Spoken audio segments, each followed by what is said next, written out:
Chapitre 81. Le Seigneur est ressuscité. La nuit du premier jour de la semaine s'était écoulée lentement. On était à l'heure la plus sombre, celle qui précède l'aube.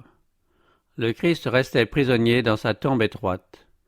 Le sceau romain était intact sur la grande pierre. Les sentinelles romaines veillaient. Il y avait là des spectateurs invisibles. Des armées de mauvais anges entouraient ce lieu. Si la chose eût été possible, le prince des ténèbres, aidé de sa troupe d'apostats, aurait retenu pour toujours le Fils de Dieu dans sa tombe scellée. Mais une phalange d'anges forts et vaillants entourait le sépulcre et se préparait à souhaiter la bienvenue au prince de la vie. Et voici qu'il se fit un grand tremblement de terre, car un ange du Seigneur descendit du ciel. Cet ange avait quitté les parvis célestes revêtu de la panoplie de Dieu. Les rayons resplendissants de la gloire divine le précédaient, éclairant son chemin. Son aspect était comme l'éclair, et son vêtement blanc comme la neige. La crainte bouleversa les gardes qui devinrent comme morts. Où est maintenant la puissance de votre garde, prêtres et chefs? Ces soldats courageux, qui n'ont jamais reculé devant un pouvoir humain, sont maintenant comme des captifs, pris sans épée et sans lance. Ils regardent un visage qui n'est pas celui d'un guerrier mortel, mais celui de l'être le plus puissant que renferme l'armée du Seigneur. Ce messager occupe la position que Satan a perdue par sa chute. C'est lui qui a annoncé la naissance du Christ sur les collines de Bethléem. La terre frémit à son approche, les démons prennent la fuite, et le ciel paraît s'abaisser, tandis que l'ange roule la pierre comme un simple caillou, et qu'ils l'entendent crier « Fils de Dieu, sors, ton Père t'appelle !» Il voit Jésus se dresser hors du sépulcre ouvert et proclamer « Je suis la résurrection et la vie ». Tandis qu'il s'avance revêtu de majesté et de gloire, l'armée angélique s'incline profondément pour adorer le Rédempteur et l'accueille par ses chants de louange. Un tremblement de terre avait marqué le moment où le Christ avait abandonné sa vie. Un autre tremblement de terre signala son triomphe. Celui qui avait vaincu la mort et le sépulcre sortit du tombeau avec l'allure d'un conquérant, au milieu des convulsions du globe, du jaillissement des éclairs et du grondement du tonnerre. Quand il reviendra sur la terre, il ébranlera non seulement la terre, mais aussi le ciel. La terre chancelle comme un homme ivre, elle vacille comme une cabane. Les cieux seront roulés comme un livre. Les éléments embrasés se dissoudront, et la terre, avec les œuvres qu'elle renferme, sera consumée. Mais l'Éternel est un refuge pour son peuple, une forteresse pour les enfants d'Israël.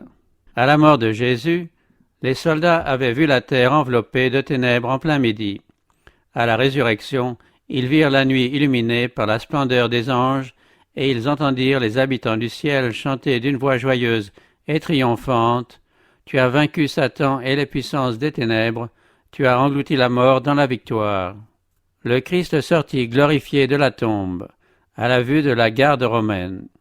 Les soldats, les regards rivés sur celui qu'ils avaient récemment raillé et tourné en dérision, reconnurent dans cet être glorifié le prisonnier pour qui, au tribunal, ils avaient tressé une couronne d'épines, celui qui n'avait offert aucune résistance à Pilate et à Hérode, et dont le corps avait été lacéré par les verges, celui qui avait été cloué à la croix, et devant qui les prêtres et les chefs, satisfaits, avaient hoché la tête en disant « Il a sauvé les autres, il ne peut se sauver lui-même ». C'était bien celui qui avait été déposé dans le tombeau neuf de Joseph. Un décret du ciel avait rendu la liberté aux captifs. Des montagnes accumulées sur son sépulcre n'eussent pu l'empêcher d'en sortir. À la vue des anges et du Sauveur glorifié, les soldats romains étaient tombés comme morts. Ils se relevèrent quand le cortège céleste eut disparu à leurs yeux et gagnèrent l'entrée du jardin aussi rapidement que leurs membres tremblants le leur permirent. Chancelant comme des hommes ivres, ils rentrèrent précipitamment dans la ville, racontant la nouvelle étonnante à ceux qu'ils rencontraient sur leur chemin. Ils se rendaient chez Pilate, mais les autorités juives, ayant eu vent de la chose, les appelèrent en leur présence. Ces soldats avaient une étrange apparence. Tremblants et pâles de frayeur, ils affirmèrent la résurrection du Christ. Ils racontèrent tout ce qu'ils avaient vu. Le temps leur avait manqué pour penser ou pour dire autre chose que la vérité. Ils dirent, en s'exprimant avec peine, « C'est le Fils de Dieu qui a été crucifié. Nous avons entendu un ange déclarer qu'il était la majesté du ciel et le roi de gloire. » Les prêtres avaient un visage cadavérique. Caïphe essaya de parler, mais de ses lèvres ne sortit aucun son. Les soldats allaient quitter la salle du conseil quand une voix les rappela. Caïphe avait enfin recouvré la parole. « Attendez, attendez, dit-il. Ne dites à personne ce que vous avez vu. » Les soldats furent chargés d'un rapport mensonger. Les prêtres leur donnèrent cet ordre. « Vous direz, ses disciples sont venus de nuit le dérober pendant que nous dormions. » Les prêtres se dupaient eux-mêmes. Comment les soldats pouvaient-ils dire que les disciples avaient dérobé le corps pendant qu'ils dormaient? S'ils avaient dormi, qu'en savaient-ils? Et s'il avait été démontré que les disciples s'étaient rendus coupables d'avoir dérobé le corps du Christ, les prêtres n'eussent-ils pas été les premiers à les condamner? D'ailleurs, si les sentinelles avaient dormi près du sépulcre, les prêtres ne se seraient-ils pas empressés de les accuser auprès de Pilate? Les soldats étaient terrifiés à la pensée de s'accuser eux-mêmes d'avoir dormi à leur poste. C'était là un délit passible de la peine de mort. Allaient-ils rendre un faux témoignage, tromper le peuple et exposer leur vie? N'avaient-ils pas exercé une vigilance inlassable? Comment pouvaient-ils commettre un parjure pour quelques pièces d'argent? Afin d'obtenir d'eux le silence, les prêtres donnèrent aux soldats une garantie de sécurité. Pilate, assurait-il, ne tenait pas plus qu'eux-mêmes à ce que ce rapport fût répandu. Les soldats romains vendirent aux Juifs leur intégrité pour quelques pièces d'argent. Ils avaient comparu devant les prêtres avec un fardeau, celui d'un message véridique des plus étonnants. Ils s'en allèrent avec un autre fardeau, de l'argent et sur la langue un mensonge inventé par les prêtres. Sur ces entrefaites, Pilate avait entendu parler de la résurrection du Christ. Bien qu'il eût la responsabilité d'avoir livré Jésus à la mort, Pilate était resté assez indifférent. Tout en ayant condamné le Sauveur à contre-cœur, et même avec un sentiment de pitié, il n'avait éprouvé jusqu'à ce moment aucun vrai repentir. Après cette nouvelle, terrorisé, il s'enferma dans sa maison, décidé à ne voir personne. Néanmoins, les prêtres réussirent à s'introduire auprès de lui et lui contèrent l'histoire qu'ils avaient imaginée, lui demandant de fermer les yeux sur la négligence des sentinelles. Avant d'y consentir, Pilate voulut interroger les soldats en particulier. Ceux-ci, craignant pour leur vie, n'osèrent rien cacher, et le gouverneur obtint d'eux le récit de tout ce qui s'était passé.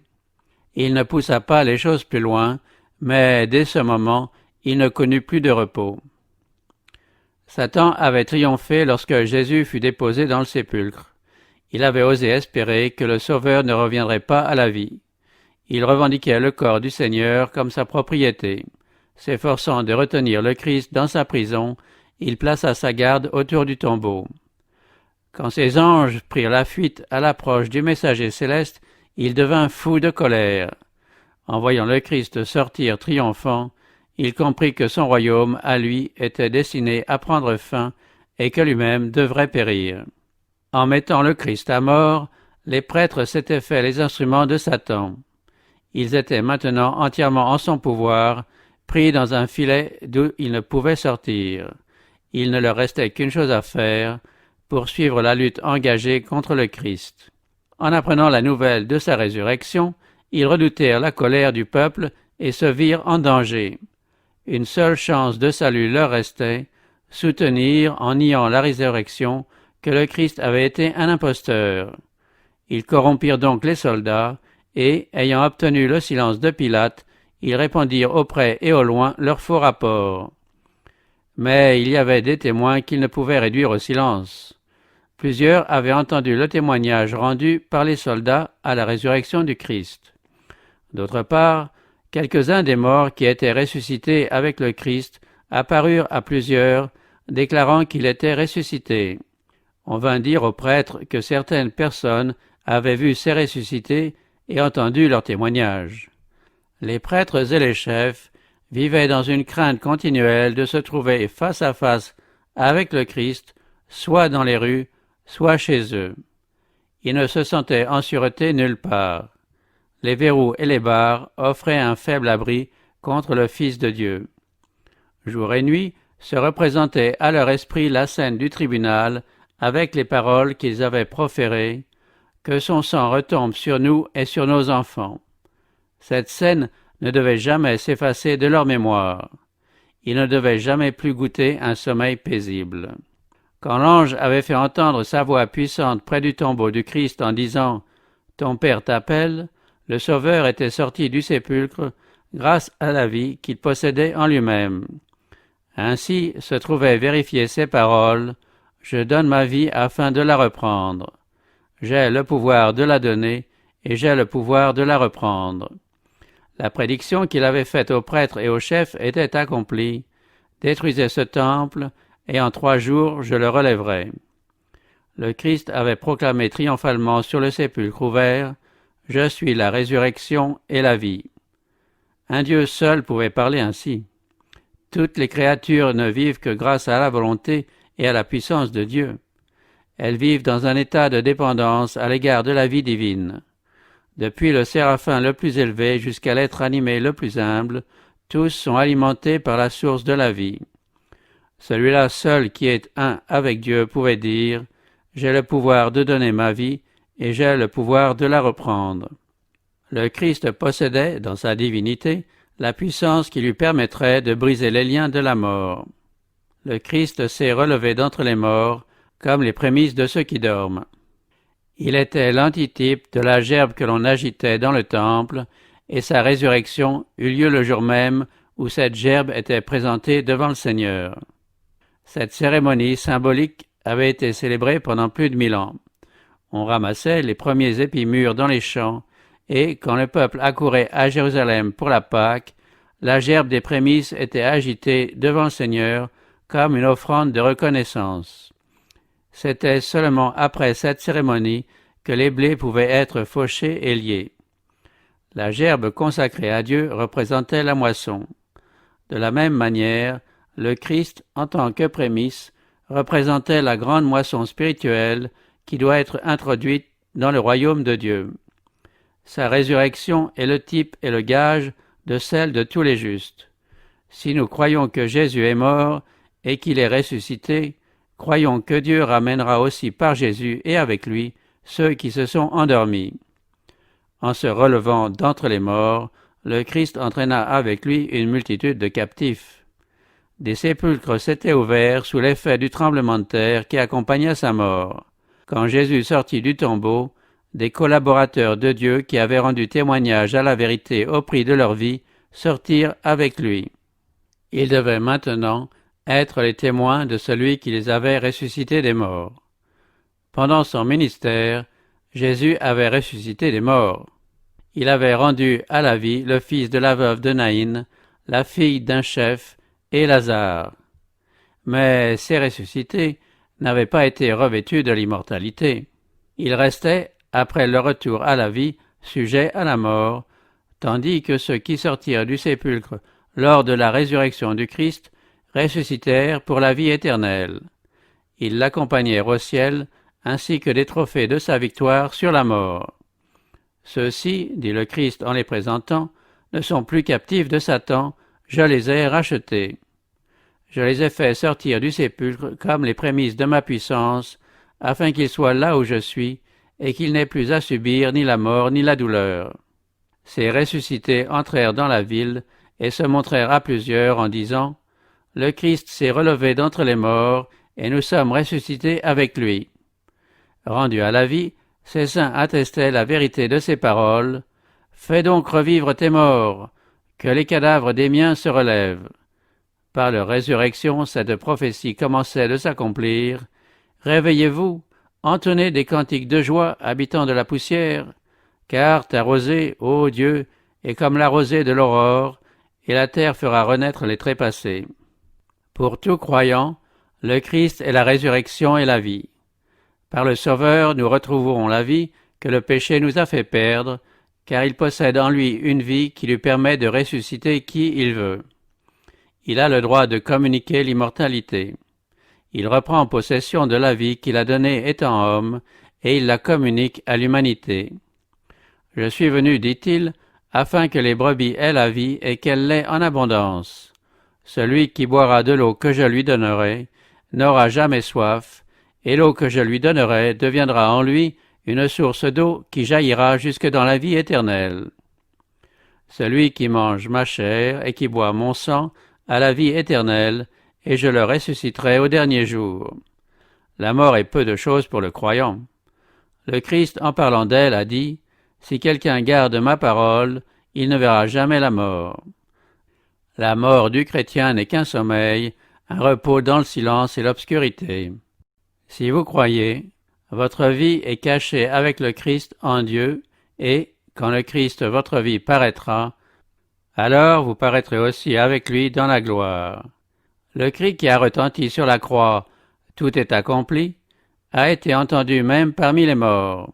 Il a traversé les parois des sépulcres et ordonné à ceux qui dormaient de se relever.